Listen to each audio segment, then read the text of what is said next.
Boa noite a todos. Que a paz de Jesus esteja com todos nós. Que a gente possa juntos, conversar, refletir. E esse tema, o caminho do equilíbrio do ser. Achei interessante essa foto que é uma estradinha, na beira de um lago, um rio. Porque para a gente conquistar o equilíbrio, e todos nós queremos, a gente sabe que é uma necessidade.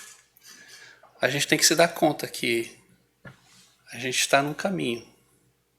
E tudo tem um propósito. A gente precisa chegar no destino deste caminho.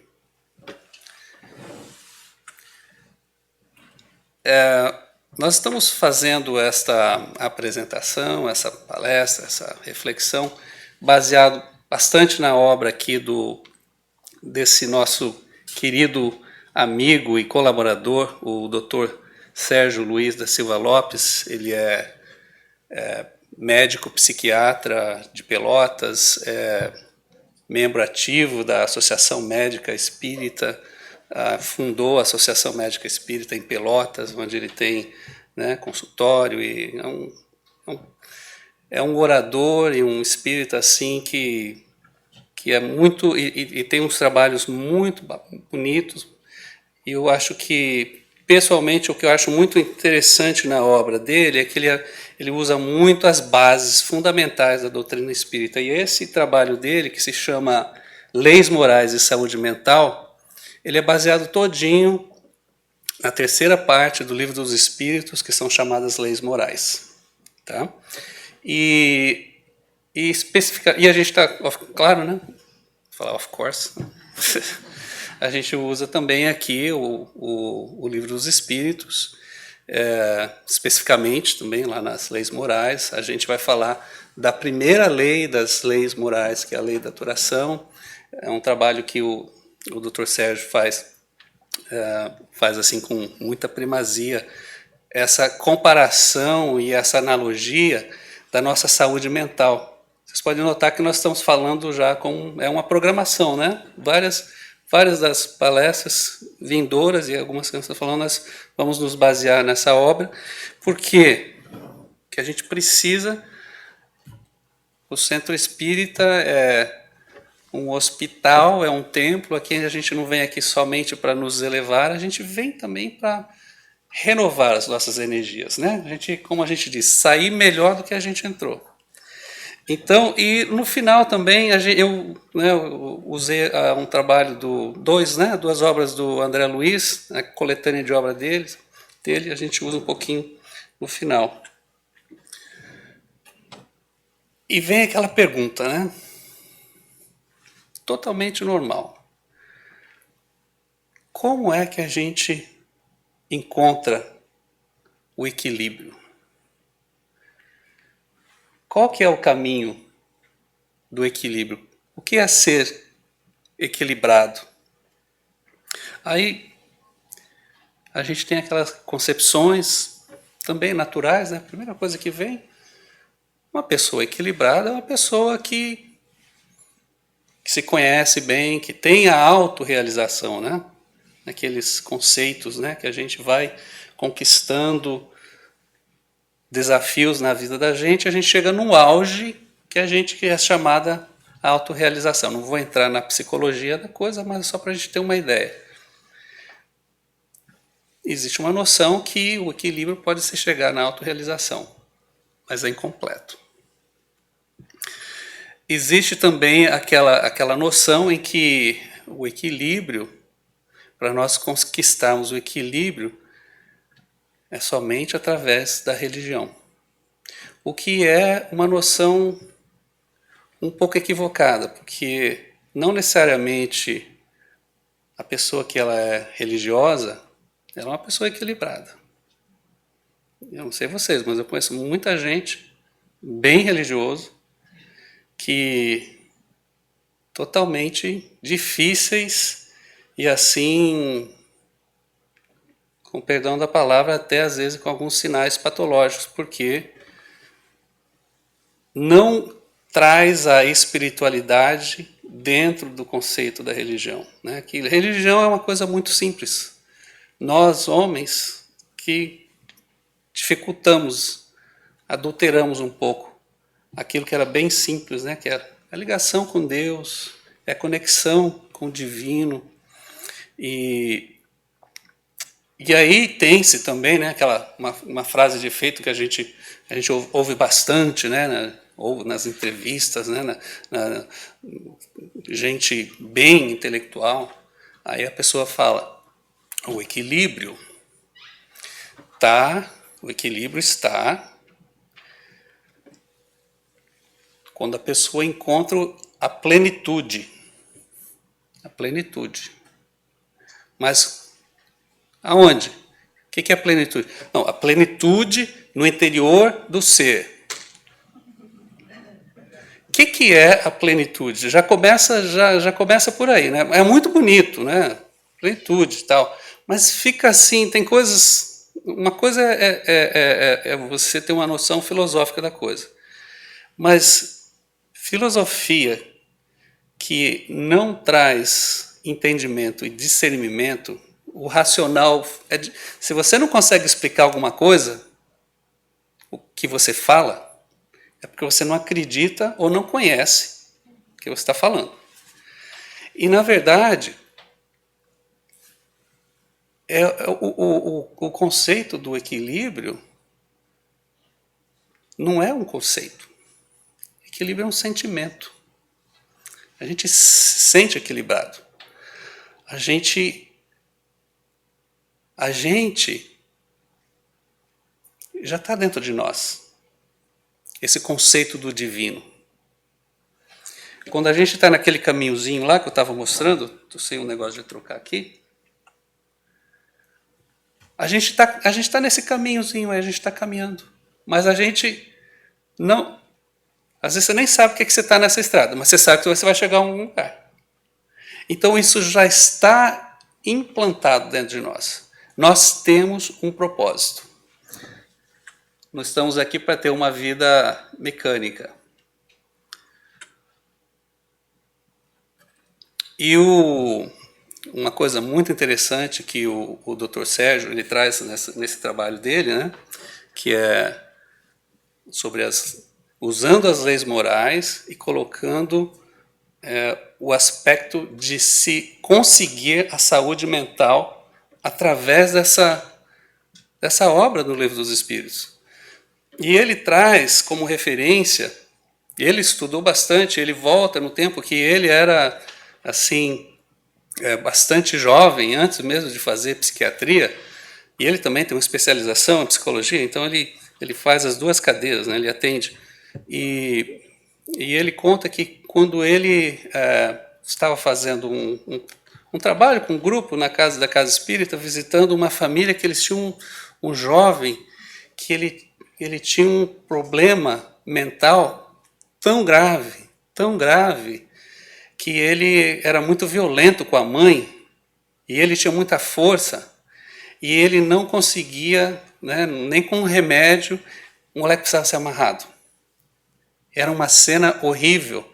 Então eles começaram a ir na casa dessa família para fazer o evangelho lá com eles. E oração. 6 meses, religiosamente, visitando a família e aquele quadro. Até que um dia, esse menino ficou calmo, tranquilo, sereno, e desapareceu aqueles sintomas, aquela violência toda. É claro, ele continuava tendo, ele tinha distúrbio mental, mas toda aquela parte da violência que o moleque tinha que ficar amarrado passou.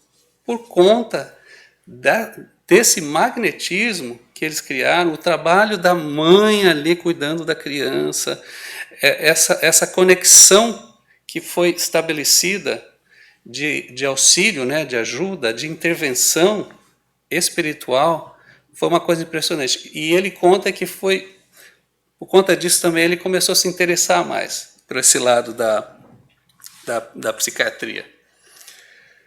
Então, nós precisamos encontrar e viver o divino. Mas mesmo assim, encontrar e viver o divino, a gente ainda precisa se aprofundar mais nisso. Se a gente, de novo, o equilíbrio não são palavras bonitas, não é a gente ler vários livros, ver várias obras, ficar tocado por certas coisas.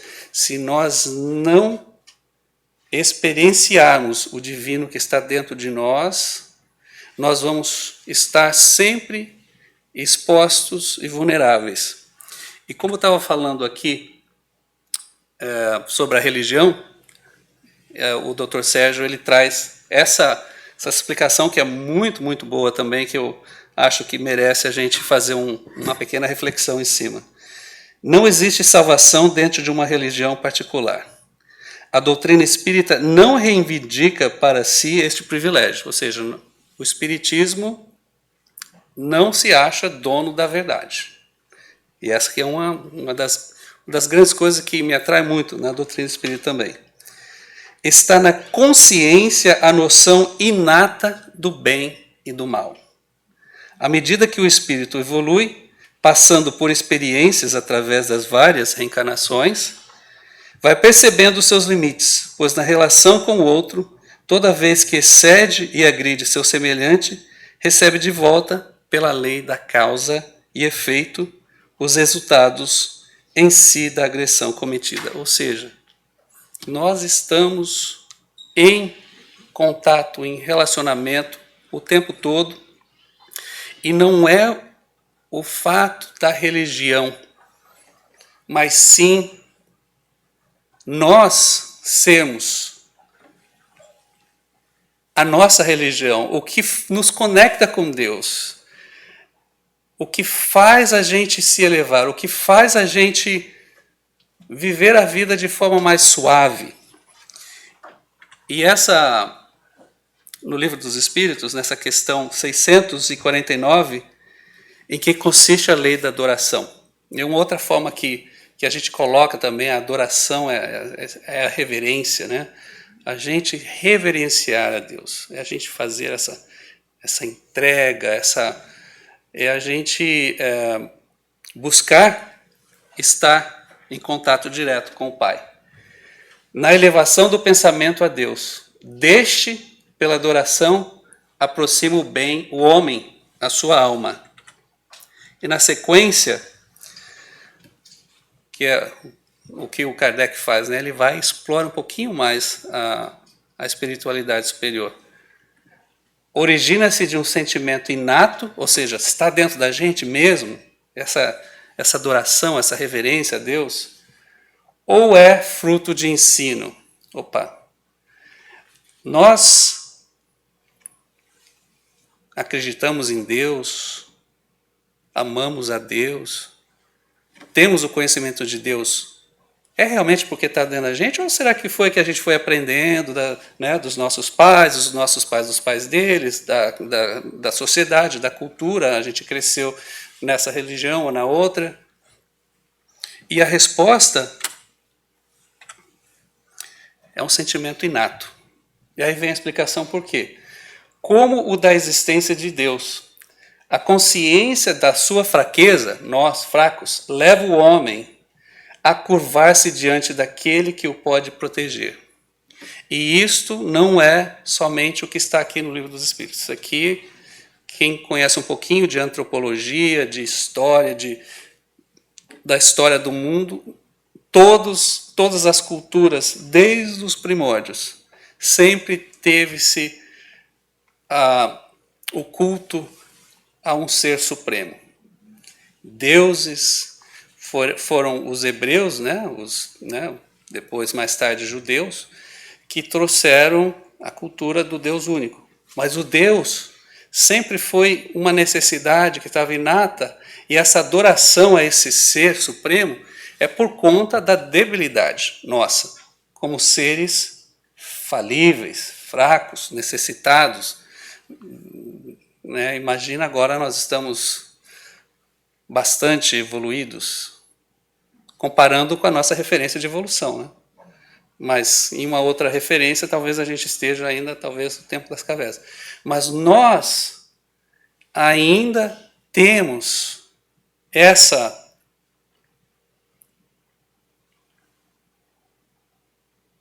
esse sentimento de reverência a Deus, porque está dentro da gente. Passar aqui, você pode abaixar a luz um pouquinho?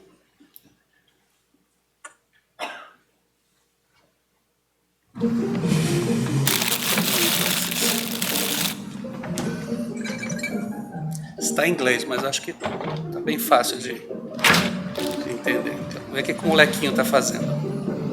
Vai lá. Now, where are you off to? I'm going to find God. Você vai. I see. Well, dinner's at 6. Don't be late. Ele falou para a mãe dele que ele vai se encontrar com Deus.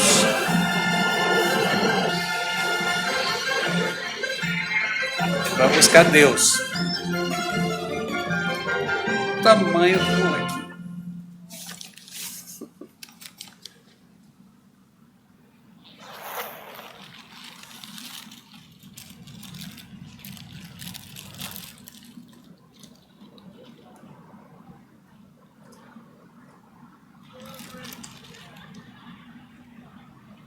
Thank you. You're welcome.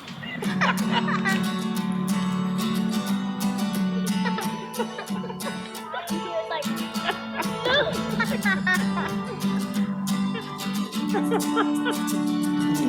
Here you go. Thank you. I love broccoli. Oh.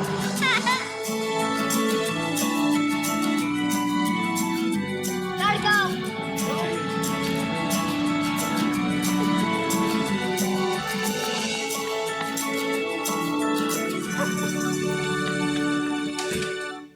So did you find him? God is a woman, Mom. And she has the most beautiful smile I've ever seen. Aí a mãe dele pergunta, e você encontrou Deus? Sim, mamãe, Deus é uma mulher. É a coisa mais linda que eu conheci. Why are you in such a good mood? I just ate Twinkies in the park with God. He's much younger than I expected. Ela falou, por que você está tão feliz? Eu acabei de comer Twinkies com Deus. Mas ele é bem mais novinho do que eu imaginava, do que eu pensava, né? E a gente tem essa, né?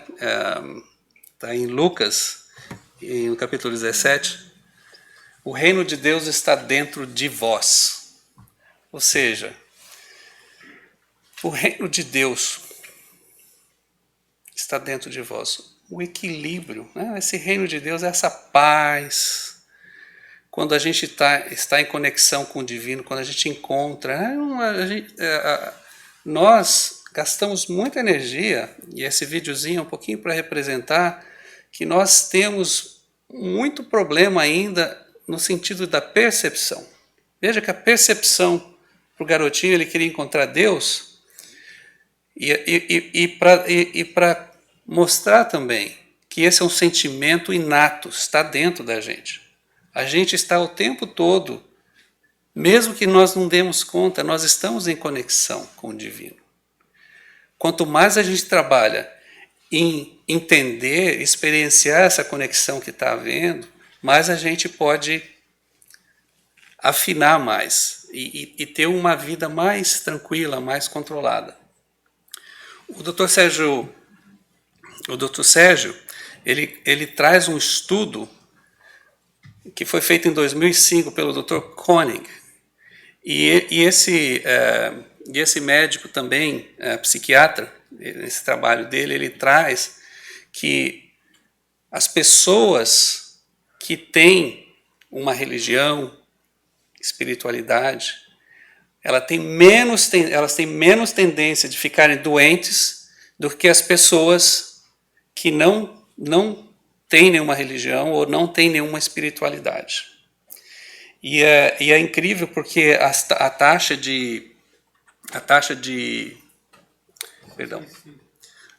de suicídio, a taxa de problemas emocionais, depressão, ansiedade, são imensamente menores com as pessoas, com os grupos que eles estudaram, que tinha espiritualidade, que tinha religião, que se declaravam que faziam parte de acreditavam em Deus e tinham espiritualidade. E é um número assim de 86% desses casos que no estudo que ele fez comprovava que essas pessoas tinham uma saúde emocional, uma saúde mental acima daquelas outras que não tinham.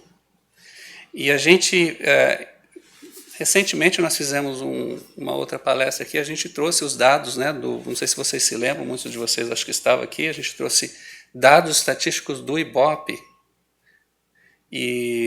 perdão, não é do IBOP, é do Instituto Gallup. Estou tentando testar aqui a memória de vocês. Vocês nem se lembram desses dados, né? A nossa saúde... E foi em novembro de 2020, o efeito dessa pandemia, que revelou que 10% da população, aproximadamente da população, teve uma queda significante da saúde mental, da saúde emocional. Então, essa é a maior das pandemias, né? A gente se prende tanto no vírus, né, a gente se protegendo e a gente se preservando, e a gente está cuidando tanto do exterior para se preservar, mas internamente a gente está fazendo muito pouco. Então, está assim alarmante o número de casos que a gente vê que, e é assim, independente da idade, da cultura, da nacionalidade, é no mundo inteiro. E uma das coisas que a gente nota é que está faltando ainda muito esse contato do ser, né? O que a gente tem uma obra que eu e a Cristiane Karma, a gente tem um trabalho nas quintas-feiras, a última quinta-feira do mês, que se chama Meditação e Espiritismo, e a gente faz um trabalho de meditação.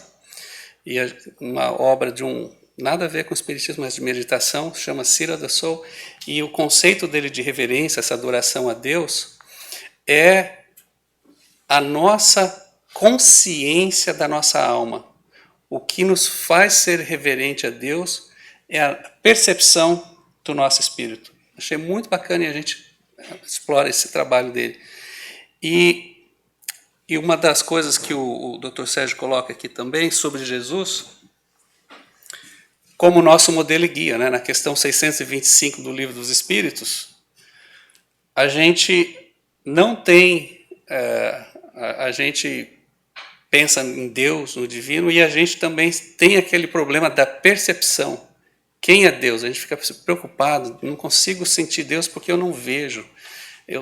Nós temos essa dificuldade porque nós somos esses seres sensoriais. Quando a gente sai desse conceito do ser sensorial que nós somos aqui, que nós somos um espírito que está dentro desse corpo aqui, mas nós não somos esse ser, nós estamos vivendo a experiência de um ser sensorial, ou seja, bem materializado. Mas a nossa essência é multissensorial. Multissensorial que nos transcende a essa conexão, né? Que se a gente... deixa eu voltar aqui, voltar em Jesus, que é bonito, lindo esse quadro, né? Olha aqui, e lá, cordeirinho, somos nós ali, né? E esse ser que é mais sensorial, se a gente for, né? Nós recebemos os passos aqui, a gente sempre está comentando dos chakras, a gente precisa alinhar os nossos chakras. A gente vive muito desses 3 chakras do coração para baixo, esses 3 chakras que são inferiores, esses 3 superiores aqui da garganta, aqui na nossa testa, aqui o nosso coronário, a gente acaba não deixando fluir tanto, porque quando a gente fica muito preso só aqui na Terra, nesse espaço físico, nessa vida, nessa existência, no que eu estou fazendo, no que eu vou fazer, a gente acaba não utilizando essa energia. A energia continua fluindo. E os chakras se abrem mais quando a gente faz essa viagem interior, a gente busca esse sentimento do divino. E Jesus, ele é o nosso modelo e guia porque ele traz esse sentimento do equilíbrio, da necessidade da gente estar aqui, mas saber que o nosso destino é muito maior, é muito mais do que nós estamos fazendo aqui. Nós estamos aqui para a gente aprender mais, nós estamos naquele caminho, nós precisamos chegar até o fim dele. Nós não podemos abandonar aquela estrada. E nós vamos sentir a presença de Deus em nós. Jesus é o homem sem ansiedade, caráter reto, equilibrado, brando no falar e no proceder. Quando expressa suas palavras, não se contradiz. É a coerência manifesta entre o pensar e o sentir. O sentir e o agir. Exemplo vivo do perdão das ofensas. Amor incondicional a todos os seres e a Deus sobre todas as coisas. Consciência superior diante dos fatos da vida, vendo sempre além do presente. Médium por excelência, traduziu serenamente para o mundo a expressão viva de Deus. Então, Jesus, não é à toa que ele disse que ele é o caminho, a verdade e a vida. Ninguém vai até o Pai senão através de mim. Mas não assim no sentido de ele se colocar como ele se glorificar, se deusificar. Não. Eu estou trazendo o meu exemplo. Essas leis morais que nós estamos falando, o Espiritismo, a base do Espiritismo é o cristianismo. As leis morais são as leis de Deus.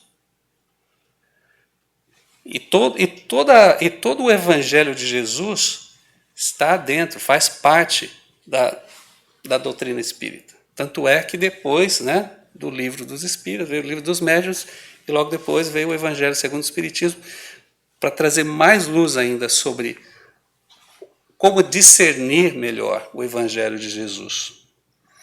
E é interessante que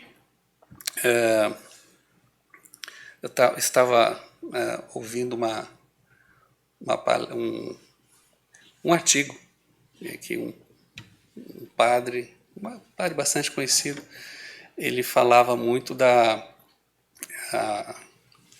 pessoa que estava entrevistando, ele falou assim: padre, por que tem 50 mil evangélicos, pastores evangélicos, e só tem 15 mil padres no Brasil? Ela estava explorando que a igreja estava em falência. Mas não é necessariamente isso, né? É porque uma das coisas que os evangélicos fazem muito bem, e dentro do tema da reverência, da oração, eles trazem essa reverência com bastante ênfase. E os conceitos vão mudando, né? As pessoas vão abandonando conceitos antigos e vão para conceitos novos. Mas, ao mesmo tempo, o Espiritismo tem crescido bastante. Também em um outro trabalho recente, um trabalho estatístico,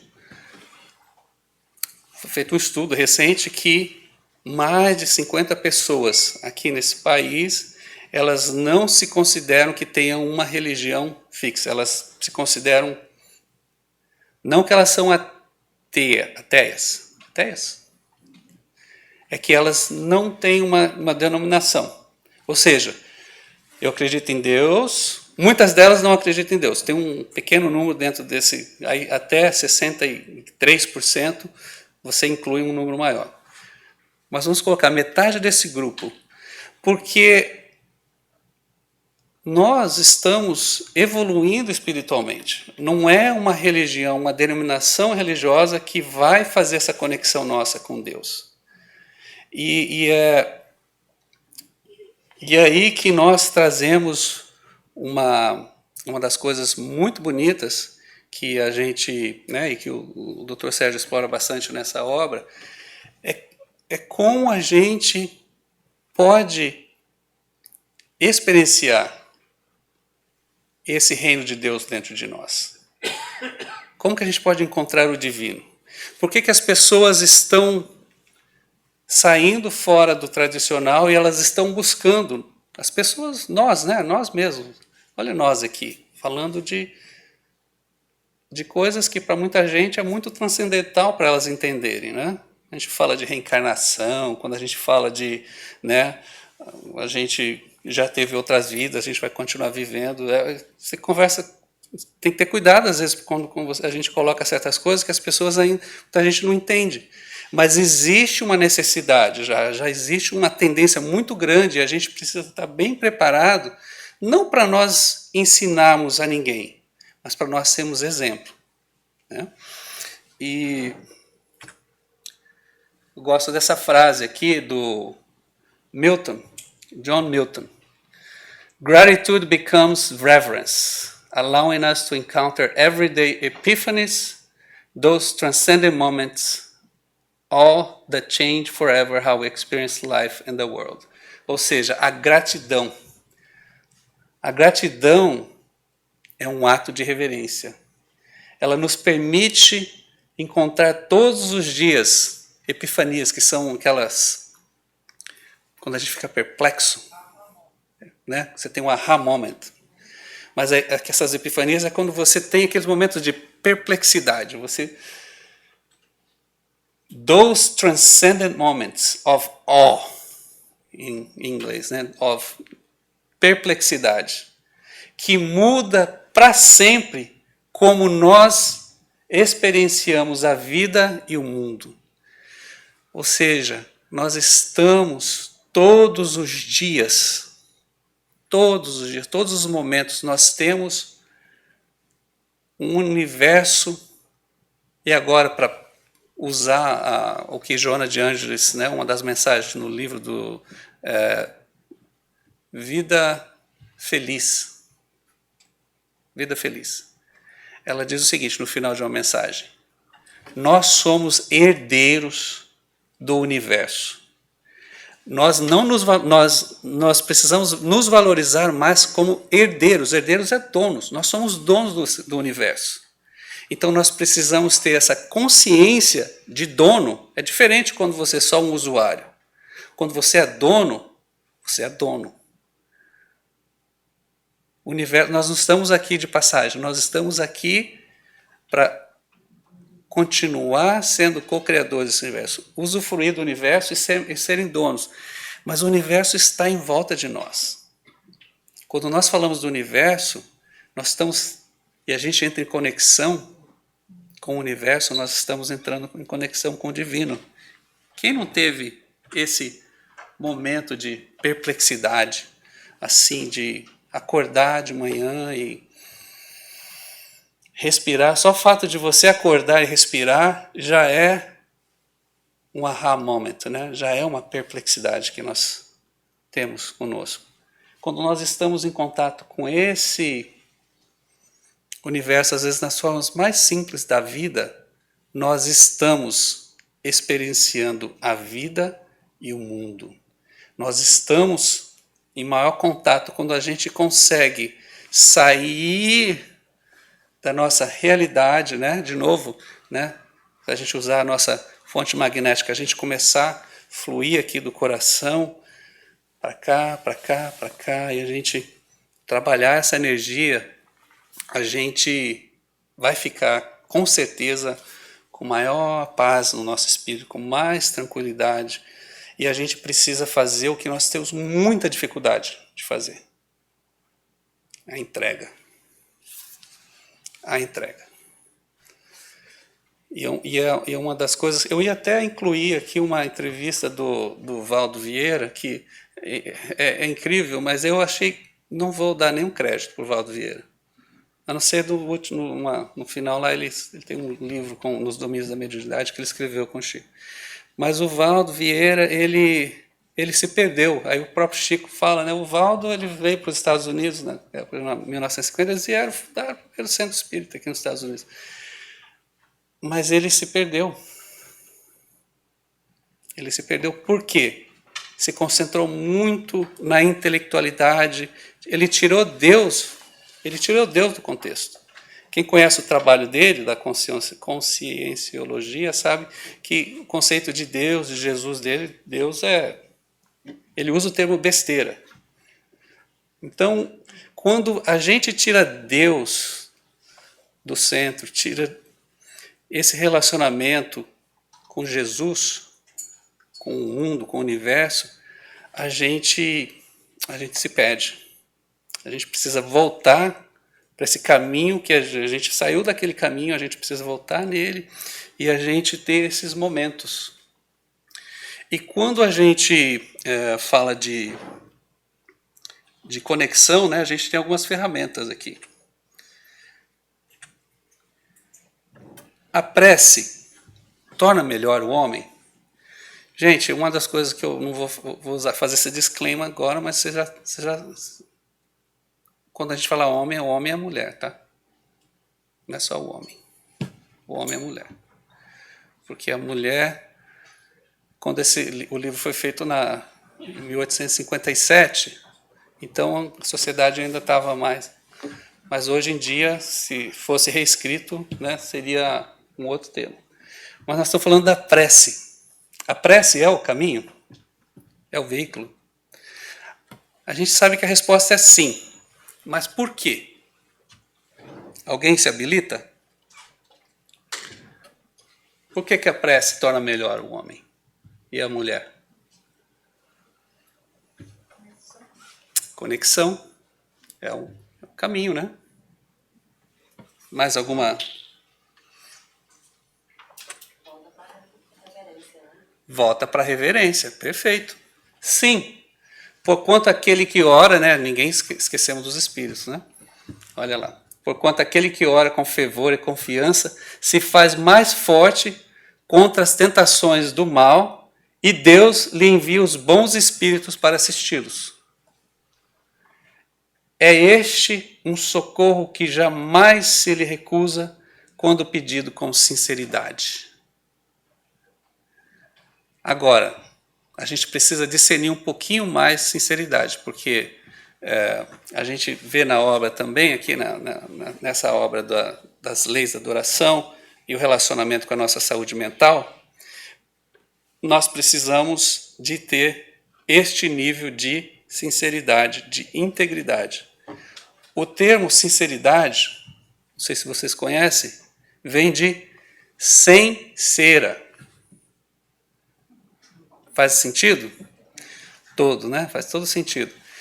Porque na antiguidade, né, os oleiros que faziam as vasilhas, os containers, os jarros, né, para colocar água, alimentação, era uma profissão assim bastante afluente, muito importante.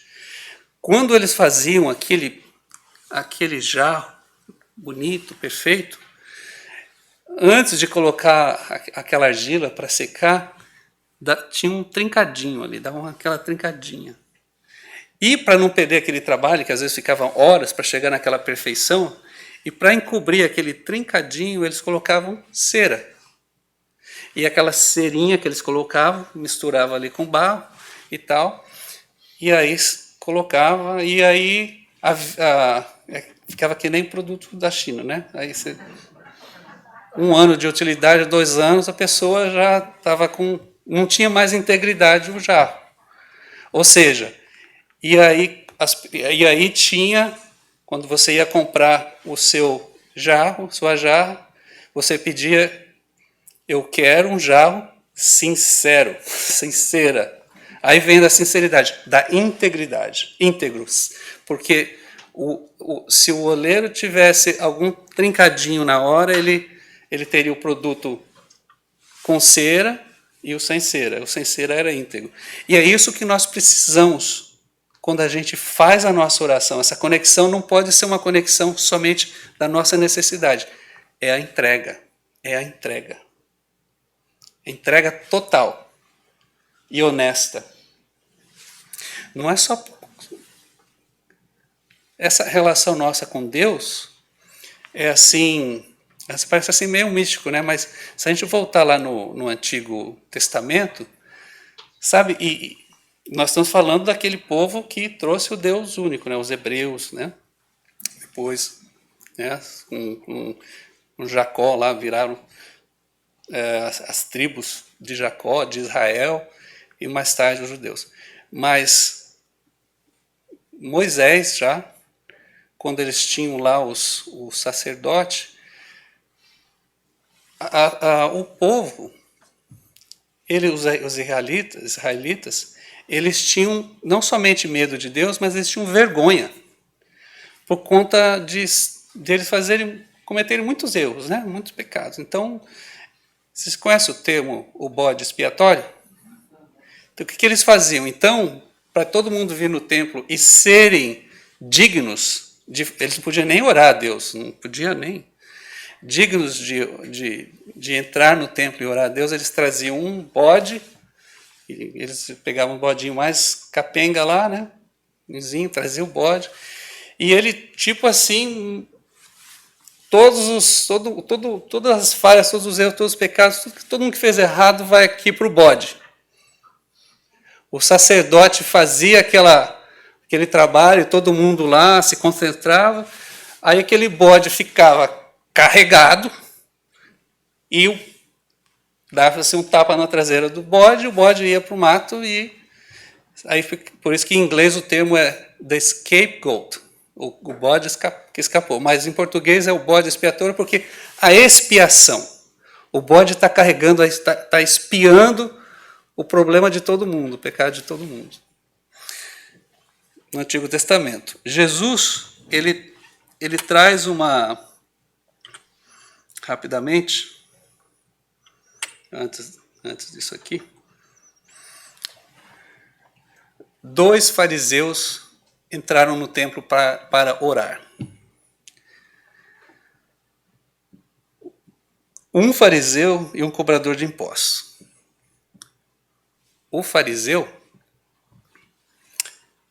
ele dizia, graças lhe rendo, Senhor, porque eu sou um homem bom. Eu não roubo, eu contribuo com a minha comunidade, eu jejuo 2 vezes por semana e dou meu dízimo. E não sou adúltero, como esse publicano aí. E o publicano, ele estava assim no chão. Ele nem olhava, batia no peito, Senhor, me perdoa que eu sou um pecador. E Jesus dizia, este publicano, ele vai para casa justificado, dignificado, não aquele fariseu, porque aquele que se exalta será rebaixado, e aquele que se diminui, aquele que se rebaixa será exaltado. Voltando no conceito da integridade, da sinceridade, da pureza do sentimento, independente do nível de imperfeição que nós somos. Quando nós fazemos essa entrega, nós conseguimos fazer essa conexão. E com essa conexão nós chegamos ao equilíbrio. Eu tenho um outro videozinho aqui que eu achei muito bacana quando a gente fala... Obrigado, Lívia, pela luz. Quando a gente... um casal, são cantores, e eles fizeram eles tiveram um caso na comunidade deles, de um menininho que ele estava com uma doença assim muito, muito complicada, um menino de 2, 3 anos de idade, e eles se juntaram todos para orar para aquela família, né? E o menino foi levado para o hospital, assim, de helicóptero, e o médico falou para todo mundo, gente, continua orando bastante, mas ele tem pouca chance de sobreviver essa noite. E aí, muita oração, eles evangélicos, e inclusive esse casal, eles são gospel singers, né? Eles cantam música gospel. E aí ele conta, eu vou passar o vídeo, ele vai falar inglês, mas já vou explicar. A gente passa só uns 2 minutinhos do vídeo, que é um pouquinho mais longo. Ele fala assim, quando ele começou a orar, ele sentiu dentro da alma dele aquela presença daquele inimigo, que era a morte, não a morte necessariamente, o medo da morte. Ele sentiu a presença daquele inimigo e orando com aquele fervor todo, ele sentiu que a oração estava eliminando o inimigo. E o inimigo se foi. E o menino foi salvo. Eu vou deixar ele contar um pouquinho para vocês. Vamos ver se chama... This year, as a Bethel Music family, a few days Bethel, before Christmas, most of you guys probably were a part of this miracle, but we watched Joel and Janie Taylor's little son, Jackson. And he was, a few days before Christmas, airlifted to intensive care, and we began to fight for Jackson's life. How many of you guys joined in that fight, in that symphony of prayer that rose up for a little boy? And a couple weeks into the fight, we got a text one night from Joel that they weren't sure if he was going to make it through the night. And as soon as I heard and read the message, it was like this giant of unbelief stood in front of me. And I just thought, Jackson's going to die tonight. We're not going to see the miracle.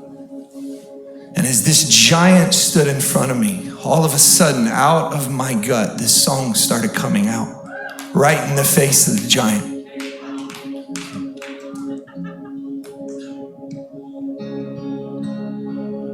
I raise a hallelujah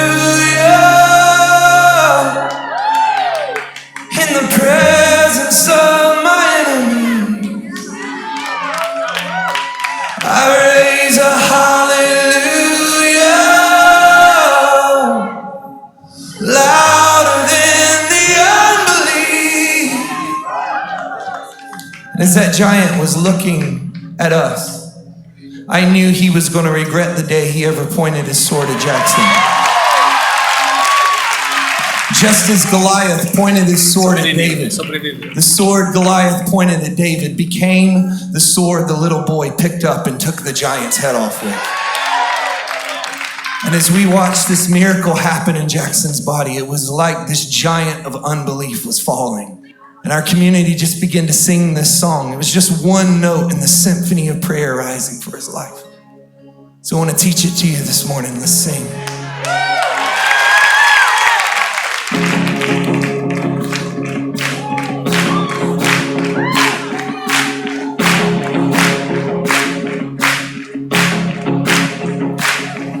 I raise a hallelujah in the presence of my enemies. I raise a hallelujah.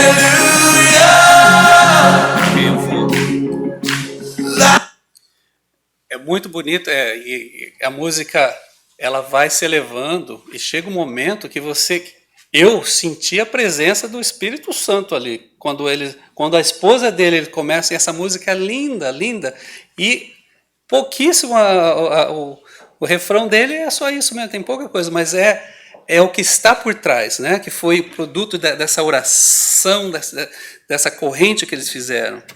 E é muito, muito importante, porque é aquilo que a espiritualidade nos diz. A prece, quando a gente faz ela de coração, com sinceridade, nós estamos trazendo uma falange de espíritos benéficos que estão ali representando Deus, que estão ali fazendo um trabalho de intercessão. E a gente consegue esses milagres. Portanto, a morte para nós espíritas não é um gênero mal. Exatamente, exatamente. Mas sim, é mais a ênfase na oração, porque naquele caso ali eles estavam pedindo um milagre, né? Eles estavam pedindo uma intervenção, e eles conseguiram essa intervenção. O que não foi muito diferente da minha história também, né? Porque foi o fato das pessoas estarem orando e tudo conspirar para que naquele momento as coisas acontecessem daquela maneira. A energia que a oração gera é uma coisa de miraculosa mesmo. A doutrina espírita ensina que a oração verdadeira é feita com o coração. E para isso nós devemos desenvolver a atitude da entrega. Saber entregar a Deus é uma qualidade que demonstra confiança e humildade. O indivíduo orgulhoso não entrega nunca e também nunca se entrega, porque só confia em si. Ele é o próprio Deus. Quando reza, o que acontece raramente, o faz como um ato exterior de fachada ou apenas com um exercício superficial da mente. Não é verdade? Quando nós achamos que a gente não precisa de Deus, ou a gente só ora quando a gente tem aquela necessidade, mas está falando, como a gente diz, da boca para fora, a oração ela não sobe, né? Ela não... Acatemos na oração a presença da luz que nos descortina a estrada para a vida superior. Isso é a última mensagem desse livro Sinal Verde, ditada pelo espírito André Luiz, psicografada pelo Chico Xavier, e é muito bonita, porque ele é um livro bem simples, esse Sinal Verde, bem gostoso, bem familiar, e ele termina com essa chamada que nós precisamos, se nós quisermos sentir, experienciar o que nós temos de mais puro e ter esse contato com a espiritualidade superior, com o nosso eu superior, né? Aquele self nosso que às vezes fica escondido lá num quartinho escuro e a gente não traz ele para fora. Nós precisamos fazer isso através da oração. E a gente está com esse contato com a vida superior. E em um outro livro que o André Luiz também ele coloca, né, porque, resumindo, né, ele se chama Evangelho e Mediunidade, no mecanismo da mediunidade. Ele coloca a necessidade de nós usarmos o Evangelho como ferramenta para fazer essa conexão com o coração, porque às vezes a gente, né, igual os próprios discípulos, mestre, nos ensina a orar, porque eles queriam orar como Jesus, né, porque Jesus quando orava com entrega. Imagina se eles não eram, né, desde criança eles não estavam acostumados a ir na sinagoga e orar, e eles tinham toda, né, eles sabiam orar, mas eles queriam orar com a entrega que Jesus fazia, com essa mediunidade com Deus, com essa comunicação, sentir o divino dentro. E é aí que Jesus traz, né, a oração do Pai Nosso, uma oração muito bonita. E o Evangelho não é um livro de um povo apenas, mas o código de princípios morais do universo. Princípios morais do universo. E é por isso que essa obra toda da saúde mental, do equilíbrio, está em nós trabalharmos o divino dentro da gente. Quando a gente consegue fazer isso, trazer isso e fazer parte do nosso dia a dia, da nossa vida, nós conseguimos trabalhar mais esse nosso equilíbrio. Para encerrar aqui,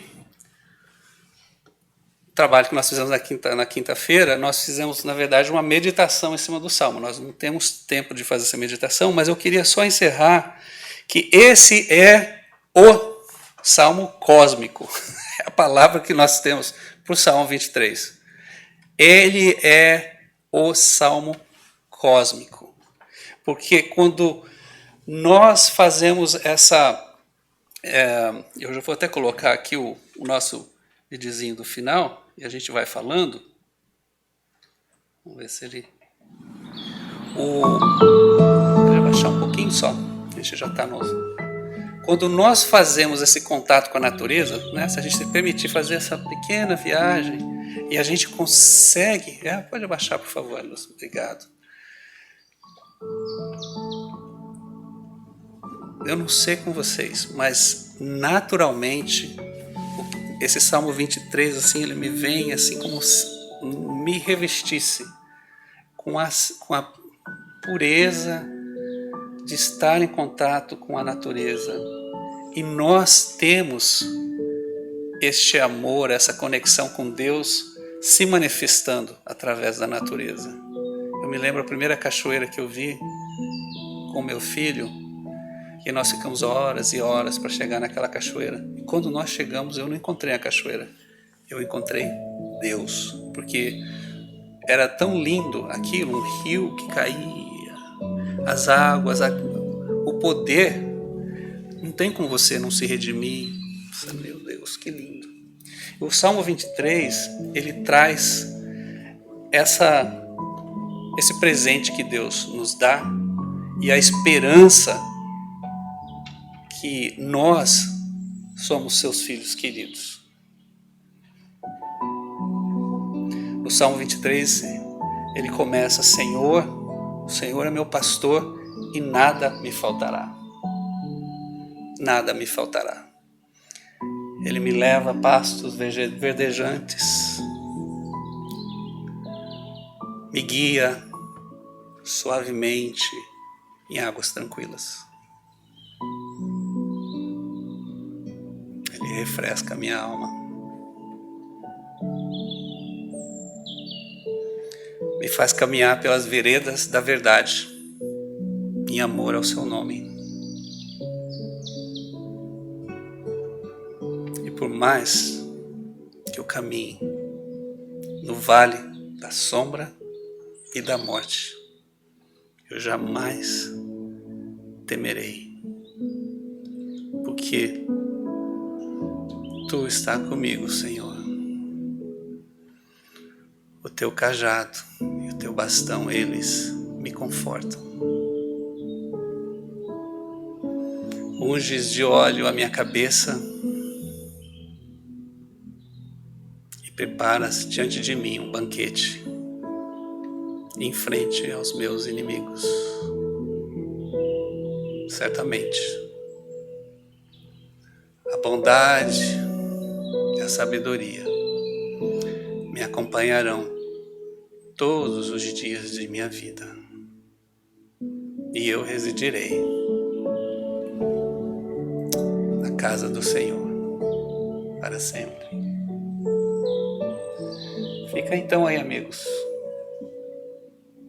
Não tem por que a gente se desesperar.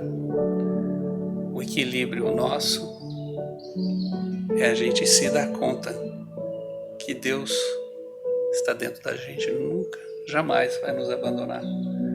E essa parte que Ele nos traz, que primeiro Ele nos leva para esses vales verdejantes, águas tranquilas, é que nós tenhamos essa consciência do presente que Ele nos deu, tudo que Ele provê. E a gente use essa energia, essa confiança, essa convicção que Ele está conosco para os momentos mais difíceis, que nós tenhamos que caminhar naquelas grandes dificuldades, vale de sombra e de morte, mesmo que a morte esteja diante de nós.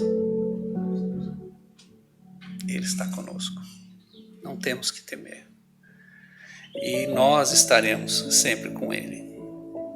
Fica aqui então, paz para todos, que Jesus nos cuide a todos. Até mais.